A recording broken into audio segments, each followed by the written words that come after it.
Ko ipseli ke kakai he pelu. Vai olo aki. Ipseli vai he pelu vai olo aki.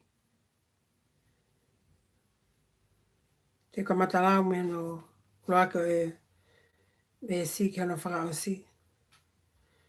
Nā e whakakonga konga, moanga kehe, ai whai mua e otua e ne wholofola ki he mātua e kaupalo whita.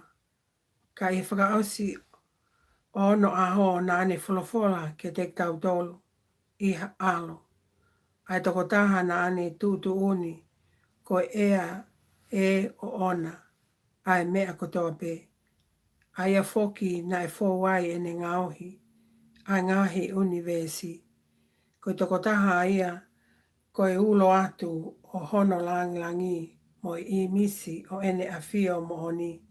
Mo ne pōpe ai univesi aki ai wholofola, ai ne mafi. Pea I hili e ne whia ai whakamaa ngahala. Nā ne nofo hifo me he tō matau o ene a fio I olunga. Kua ne hoko o fuma olunga I he kawangelo. Ke hoa mo e fuhulu atu o e huafa kua tō mo o nā I o nau tolu. He kohai he kawangelo ne wholofola ki ai I he taimi o pehe. Ko hoku alo koe. Ko whakatupu koe he ahoni mo ne toi wholofola. Te nofo au koe ene tamai. Pea e nofo ia ko hoku wha. Ka umaa o kake katoe omi ha tao kete I mamani. O kune mea pe ke hua ke te ia kau angelo fua pe ai otua.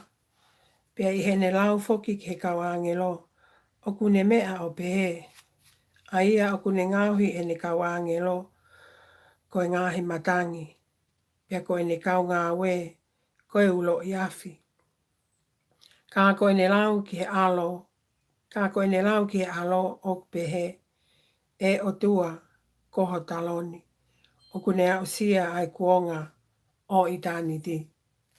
Pea koe se pita o whaitotonu. Ko se pita ia hono puleanga. Neke manako ki he whaitotonu. Ka ke whihia ki he mau lao. Ko ia koe o tua. Io. Koho o tua nā ne pani I aki koe. Aki ai lolo. Oi whiewhia. O lahi hake I ho ngahi kau ngā mea. Mo eni ko koe e iki I he kamatanga. Nā ke tanu pou a mamani. Pea koe ngā au e aho ni ma. Ai ngāhi langi. E au haia. Ka ke tuwai pe koe. Io. Te nau whaka au kotoa ke motua. O hange koha kofu. Pe te ke fatu ia. O hange koha pulu.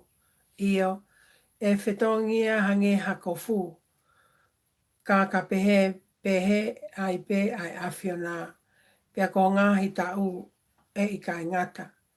Kai umaa ko hai e kau angelo kua ne wholofola ai I ha taimi. No whakoe me hoku tau matau. Kai oua ke ngahi ho ngahi whili. Koho tuunga vai. E kai koe lau maalie. Ngā aue a ki nau tolu fua pe. Oku kou nātu ke whai halakanga. Koe uhi ko ki nau tolu. Te nau hokosi. Ai whakamo ui. Amen.